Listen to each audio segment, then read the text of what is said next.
ওকে, good evening সবাইকে। আমার নাম কেলভিন এবং আমি একজন প্রহরী। আহ, আজ আমি এখানে এসেছি কারণ আমার 6টি সন্দেহ রয়েছে, যেগুলো আমি বিশ্বাস করি যদি আমি এগুলোর সঠিক জবাব পাই, আমি প্রস্তুত আছি ধর্মান্তরিত হতে এবং ইসলাম কবুল করতে। আহ, আমার প্রথম প্রশ্ন দিয়ে শুরু করি। তা হচ্ছে, আমি কিভাবে জানবো ইসলাম হচ্ছে সঠিক পথ ইবাদতের? এবং আমি আমি এই প্রশ্নের পর আমি দ্বিতীয় প্রশ্ন করব, যা হচ্ছে এরকম: আমি কিভাবে জানবো যে বাণী প্রচার করছি তা ঈশ্বরের কাছে যাচ্ছে? ওকে। আহ, আমার তৃতীয় প্রশ্ন হচ্ছে, যখন থেকে আমি ডাক্তার জাকির নায়েকের কথা শুনছি, আপনি আগেই বলেছেন এবং আপনি প্রচার করেছেন, কোনো পথ নেই জান্নাতে যাওয়ার মুসাকে দেয়া নির্দেশনা কঠোরভাবে মেনে চলা ছাড়া। বর্তমান বিশ্বে মিডিয়ার সঙ্গে চ্যালেঞ্জ রয়েছে। আমাদের জীবনে যা আসে তা সবটাই আপনি জানেন। বর্তমান দিনে কিভাবে আমরা এই নিয়ম মেনে চলি এবং ঈশ্বর কি আপনাকে ক্ষমা করবেন যদি আপনি বারংবার ভুল করেন ও ক্ষমা চান? ভাই দুভাগে প্রশ্ন করতে চান? তিনটি তিনটি ছয়টি প্রশ্ন করতে চান? প্রথম তিনটি প্রশ্ন ভাই করে ফেলেছেন। কেমন করে আমি জানবো যে ইসলামে ইবাদত করা সঠিক? এটা বোঝা যেতে পারে ইসলামে কিভাবে আমরা ইবাদত করি সেটা কি ঠিক, অথবা এটা বোঝাতে পারেন যে ইসলাম কি সঠিক ধর্ম। আপনি কি বোঝাতে চান? আপনি জানতে চান কোনটা ইসলামে দ্বিতীয়টি, ইবাদতের ধারণা সম্পর্কে, সেটা কি ঠিক নাকি? ইসলাম কি ইবাদতের জন্য সঠিক ধর্ম? ভাই প্রথমে যে প্রশ্ন করেছেন তিনি জানতে চান কিভাবে তিনি জানবেন যে ইসলাম সঠিক ধর্ম আমাদের অনুসরণের জন্য, এবং দ্বিতীয় অংশ একই রকম, আমরা কিভাবে জানবো যে ইসলাম একমাত্র সত্যি। Yes sir. এবং তৃতীয়টি হচ্ছে তিনি বলেছেন, আমার একটা লেকচারে বলা হয়েছে, যীশু খ্রিস্ট তারপর শান্তি বর্ষিত হোক বলেছেন, যদি আপনি জান্নাতে যেতে চান আপনাকে সব নির্দেশনা মানতে হবে এবং তাওরাতে উল্লেখিত সকল নিয়মের অনুসরণ করতে হবে। কিভাবে এই যুগে আমরা তাওরাতের সব নিয়ম মেনে চলি? আমি চেষ্টা করব প্রথম দুটো প্রশ্নের জবাব একসঙ্গে দিতে।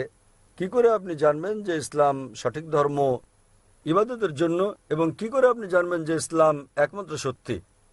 ইসলাম এসেছে আরবি শব্দ সালাম থেকে, যার মানে শান্তি। এটা আরও এসেছে আরবি শব্দ সিলম থেকে, যার মানে আল্লাহর কাছে নিজের ইচ্ছাকে সমর্পণ করা। ইসলাম মানে সর্বশক্তিমান ঈশ্বরের কাছে নিজের ইচ্ছাকে সমর্পণ করে শান্তি অর্জন করা। এবং কোন গ্রন্থের দাবি যে সেটা ঈশ্বরের বাণী, যে কোনো ধর্মকে প্রমাণ দিতে যে এটা সর্বশক্তিমান ঈশ্বরের কাছ থেকে এসেছে, এই ওহী, এই গ্রন্থ, এই ধর্মকে সময়ের পরীক্ষায় উত্তীর্ণ হতে হবে। অতীতে সেটা ছিল অলৌকিকতার যুগ এবং মহিমান্বিতকরণ হচ্ছে অলৌকিকের অলৌকিক। পরে আসলো সাহিত্য এবং কাব্যের যুগ। মুসলিম ও অমুসলিম আরব পণ্ডিতেরা একই সুরে তারা দাবি করলেন যে মহিমান্বিত কোরআন ছিল পৃথিবীর বুকে সবচেয়ে ভালো আরবি সাহিত্য। তবে বর্তমানে যদি কোনো ধর্মগ্রন্থ কাব্যিক ঢঙে বলে যে পৃথিবী সমতল, আধুনিক দুনিয়াকে তা গ্রহণ করবে? খুবই স্বাভাবিক না, কারণ বর্তমান হচ্ছে বিজ্ঞান ও প্রযুক্তির যুগ। তাহলে যদি আপনি এই পরীক্ষাটা করেন বিজ্ঞান ও প্রযুক্তির, বর্তমান সময়ে ধর্মগ্রন্থসমূহের যেগুলো আমাদের কাছে আছে, বিশ্বের বিভিন্ন ধর্মের সকল ধর্মগ্রন্থ পরীক্ষায় ফেল করেছে কোরআন ছাড়া। আর আমি একটা লেকচার দিয়েছি কোরআন ও আধুনিক বিজ্ঞান সাংঘর্ষিক নাকি সামঞ্জস্যপূর্ণ বিষয়ের উপর। আমার সময় এখানে হবে না প্রশ্নোত্তর পর্বে সম্পূর্ণ লেকচার দেওয়ার। তবে আমি উল্লেখ করতে চাই, অ্যালবার্ট আইনস্টাইন বলেছেন, প্রখ্যাত বিজ্ঞানী ও নোবেল পুরস্কার বিজয়ী, যে ধর্ম ছাড়া বিজ্ঞান পঙ্গু এবং ধর্ম বিজ্ঞান ছাড়া অন্ধ।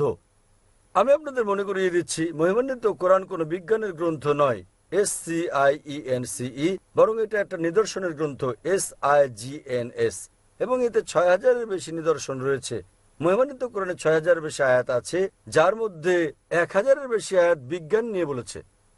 যদি আপনি তুলনা করেন বৈজ্ঞানিক সত্যগুলো যা আমরা জানতে পেরেছি, আমরা দেখতে পাই যে বিজ্ঞান যা সম্প্রতি আবিষ্কার করেছে, হতে পারে ৫০ বছর আগে, ১০০ বছর আগে, ২০০ বছর আগে, ৪০০ বছর আগে, মহিমান্বিত কোরআন তা উল্লেখ করেছে ১৪০০ বছর আগে। কোরআনে বিশ্ব সৃষ্টি সম্পর্কে বলা হয়েছে সূরা আম্বিয়া অধ্যায় নম্বর 21 আয়াত নম্বর 30-এ, যা বিগ ব্যাং সম্পর্কে বিজ্ঞানীরা জেনেছেন কিছুদিন আগে, তারা 50 বছর আগে আবিষ্কার করেছেন, তা কোরআনে উল্লেখ করা হয়েছে 1400 বছর আগে। আমরা জেনেছি যে পৃথিবী বর্তুলাকার, যখন 1577 সালে স্যার ফ্রান্সিস ড্রেক জাহাজে করে পৃথিবী ভ্রমণ করেন। পবিত্র কোরআন বলছে সূরা নাজিয়াত অধ্যায় নম্বর 79 আয়াত নম্বর 30-এ, আমি পৃথিবীকে ডিম্বাকৃতি বানিয়েছি। والأرض بعد ذلك دحاها। উট পাখির ডিমের কথা বলা হয়েছে এবং আমরা জানি উট পাখির ডিম ডিম্বাকৃতি হয়। আমরা আগে ভাবতাম যে চাঁদের আলো তার নিজস্ব আলো। সম্প্রতি জানতে পেরেছি 100 বছর আগে, 200 বছর আগে, 300 বছর আগে, যে চাঁদের আলো প্রতিফলিত আলো তার নিজস্ব আলো নয়। এ কথা কোরআনে উল্লেখ করা হয়েছে 1400 বছর আগে সূরা ফুরকান অধ্যায় নম্বর 25 আয়াত নম্বর 61-তে।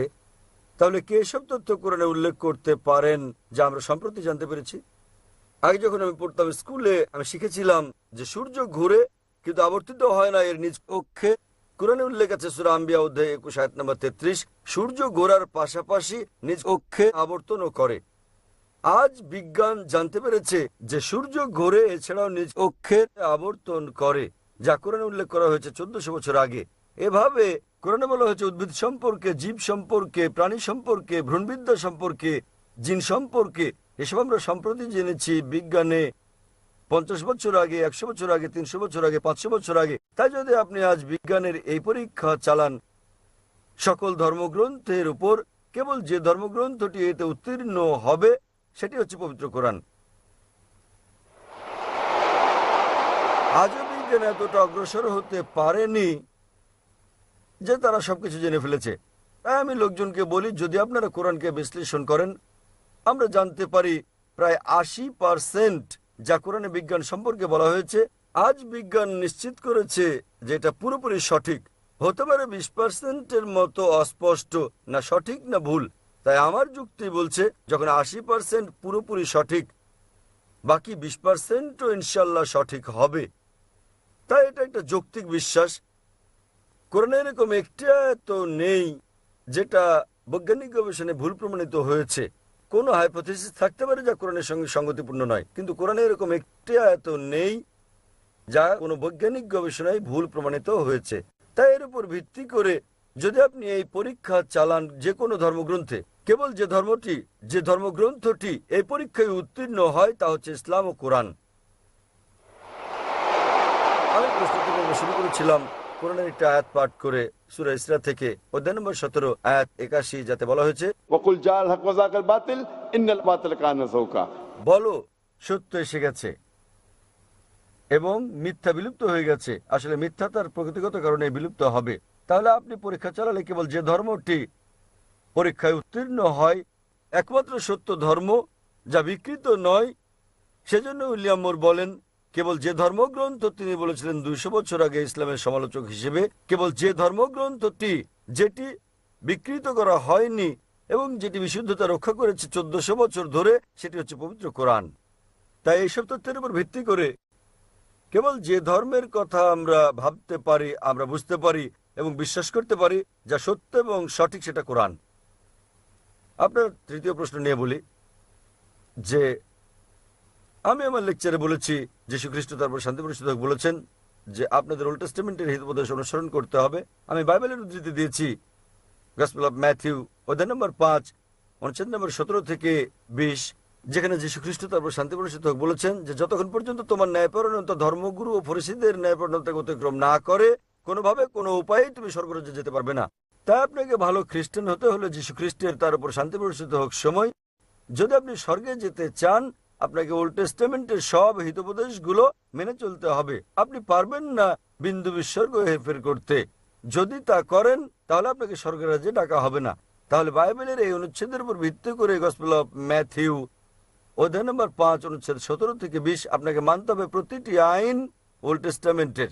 এবং আপনার প্রশ্নটা ছিল খুবই ভালো এবং অত্যন্ত যৌক্তিক। কিভাবে আমরা এই যুগে মানব ওল্ড টেস্টামেন্টের সবকিছু, যা খুবই কঠিন। আমি একমত আপনার সঙ্গে। সে কারণে যীশু খ্রিস্ট তারপর শান্তি প্রতিষ্ঠিত হোক আরো বলেন গসপেল অফ জন অধ্যায় নম্বর 16 অনুচ্ছেদ 12 থেকে 14, তিনি বলেন, তোমাদেরকে আমার অনেক কথা বলার আছে, কিন্তু এখন তোমরা তা সহ্য করতে পারবে না। যখন সত্যের আত্মা আসবেন, তিনি তোমাদের সত্যের দিকে নিয়ে যাবেন। তিনি নিজে থেকে কিছু বলবেন না, তিনি যা শুনবেন তাই বলবেন। তিনি আমাকে গৌরবান্বিত করবেন। এখানে যীশু খ্রিস্ট, তার উপর শান্তি বর্ষিত হোক, ভবিষ্যৎবাণী করেছেন সর্বশেষ ও চূড়ান্ত পয়গম্বর, সর্বশেষ ও চূড়ান্ত নবী মুহাম্মদ সাল্লাল্লাহু আলাইহি সাল্লামের। অর্থাৎ যখন তিনি আসবেন, তিনি তোমাদের সব সত্যের দিকে নিয়ে যাবেন। তার মানে যীশু খ্রিস্ট, তার উপর শান্তি বর্ষিত হোক, জানতেন বাইবেলে যা বর্ণিত আছে তা সবকিছু অনুসরণ করা যাবে না। পরবর্তীকালে হতে পারে কয়েক শতাব্দী পর, সেজন্য তিনি বলেছেন যখন সত্যের আত্মা আসবেন, তিনি তোমাদের সত্যের দিকে নিয়ে যাবেন। নবী মুহাম্মদ সাল্লাল্লাহু আলাইহি সাল্লাম সম্পর্কে বলেছেন। তাই সেই সময়ে হতে পারে অনুসরণ করা সম্ভব ছিল উল্লেখিত বিধিনিষেধগুলো ওল্ড টেস্টামেন্টের এবং নিউ টেস্টামেন্টের। কিন্তু যীশু খ্রিস্ট, তার উপর শান্তি বর্ষিত হোক, বলেছেন যখন সর্বশেষ ও চূড়ান্ত নবী মুহাম্মদ সাল্লাল্লাহু আলাইহি সাল্লাম আসবেন, তোমরা তাকে মেনে চলবে। তাই আজও একজন ভালো খ্রিস্টান হতে হলে এক ঈশ্বরে বিশ্বাস করা ছাড়াও নবী মুহাম্মদ সাল্লাল্লাহু আলাইহি সাল্লামকে বিশ্বাস করতে হবে। আশা করি উত্তরটা পেয়েছেন ভাই।